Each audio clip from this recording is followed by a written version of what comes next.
Natagpo ang patay at nakagapos ang isang babae sa loob ng hotel sa Santa Mesa, Maynila.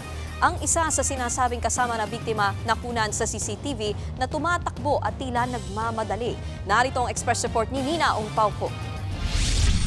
Nakagapos ang mga kamay at nakabalot sa bedsheet ang ulo.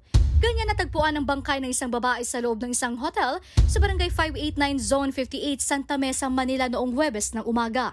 Sa inisyal na investigasyon ng pulisya, magkakasamang pumasok sa hotel ang biktima, isang lalaki at isa pang babae. Pumunta dito sa akin yung mga pulis na Presinto 8, nag-backtracking sila, nakita nila yung babae. Bali, kinuwento na lang po ng pulis na yung babae nakagapos, tapos yung mukha niya binalot ng tuwalya, patay na siya.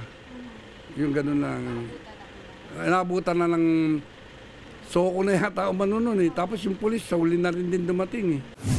Bandang alas 6:30 ng umagang iyon, nahagip sa CCTV ng barangay ang babaeng kasama ng biktima na naka-face mask, salamin at may bitbit na helmet.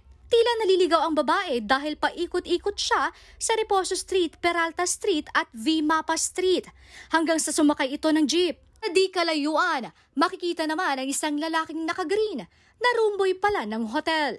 Hinahabol daw nito ang babae pero hindi naabutan. Hindi naman nahagip ng CCTV ang lalaking kasama ng babae pero ayon sa pulisya, humiwalay ito paglabas ng hotel.